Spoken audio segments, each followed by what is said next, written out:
গোপালগঞ্জের কাশিয়ানীতে স্বামীর শারীরিক ও মানসিক নির্যাতন সহ্য করতে না পেরে এক গৃহবধূ আত্মহত্যা করেছেন বলে অভিযোগ উঠেছে। উপজেলার সদর ইউনিয়নের খায়েরহাট গ্রামে এ ঘটনা ঘটেছে। পরিবারের দাবি, দীর্ঘদিনের দাম্পত্য কলহ ও নির্যাতনের শিকার হয়ে বিষ পান করেন ওই গৃহবধূ।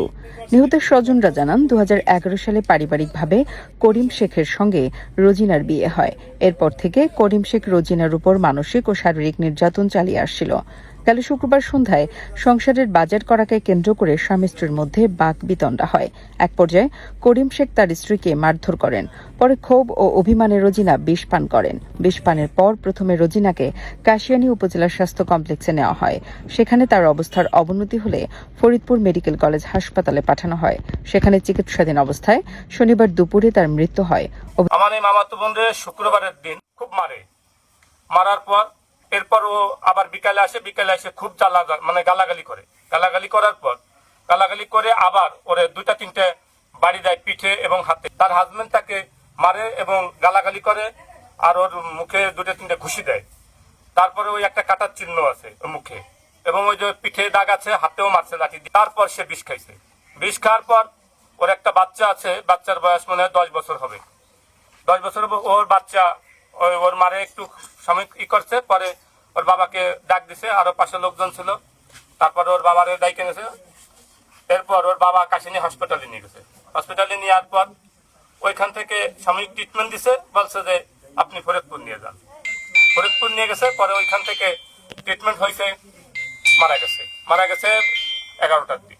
অন্যদের মারছে, শাশুড়িরা মারছে, বাসুররা মারছে, সবকিছু আমার কাছে কইতো। পরে আমি বলতাম, আপু স্বামীর ঘরে ভাত খাইতে গেলে অনেক কিছু হয়, তুমি একটু ধৈর্য ধরো, একটু ধৈর্য ধরে না সবকিছুই করো।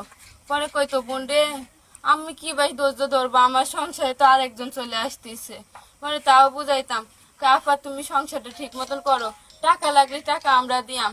আমিও দিছি টাকা 50,000, আমি চাকরি করতাম, আমি 50,000 টাকা দিচ্ছি নগদ, সাক্ষীও আছে ভাই। তারপরে আমার বোনটা অনেক অত্যাচার করতো, অনেক তাজা বলে ধরতো, মরা বলে ছাড়তো। আমাকে সামনে অনেক মারছে আমার বোনটারে। যদি আপনারা প্রমাণ চান, আমার মোবাইলে সব ছবি আছে কি ভাই মারছে ভাই। তাকে বাড়ি কিছু মানুষ করছে যে মাইরে ফেলছে, আবার কিছু মানুষ করছে যে মরে গেছে। যারা তাকে পক্ষে তারা কয় মরে গেছে। আমার বোনটা মাটির মানুষ ছিল ভাই, নিজে ইচ্ছায় মরছে না। যদি ছবিগুলো দেখতেন আপনারা বুঝতেন যে কিভাবে মারছে ভাই। আমরা এর বিচার চাই। এই যে লাশ আমাদের সামনে, আমার বোনরে মেরে ফেলছে। এখন তার মেয়েরও জিম্মি করে রাখছে, আসতে দিচ্ছে না। তার ফ্যামিলি থেকেও কেউ, তার শ্বশুরবাড়ি থেকেও কেউ আসেনি। এখন এমন তো অবস্থা, এখন তার মেয়েটারও আটকে রাখছে। এখন আপনাদের কাছে আমি বিচার চাই, আমার বোনের হত্যার বিচার চাই। অভিযুক্ত স্বামী করিম শেখ স্ত্রীর বিষ পানের বিষয়টি স্বীকার করলেও মারধর বা শারীরিক নির্যাতনের অভিযোগ অস্বীকার করেছেন। ওই দিনকে গাঞ্জাম হয়েছিল, ওই বাজার সদায় আইনো, তো আমি কইছি যে বাজার সদায় আনতে পারবো না আমি, তো আমার ঠিক মতন রাইন্দা দিস না, তো আমি কি বাজার সদায় আনবো। তারপরে পাইছে যদি খাওয়া লাগে তাহলে বাজার সদায় আনবো। তাহলে আমি বাজার সদায় বাড়ি নিয়ে থুয়ে বাজারে আইছি। এরপরে আমার মেয়ে ফোন দিছে যে আব্বু তাড়াতাড়ি বাড়ি আসো। তারপর আমি বাড়ি গেছি, যাই দেখি ওই অবস্থা, বিষ খাইছে। তারপরে ওই অবস্থায় নিয়ে মেডিকেলে নিয়ে গেছি।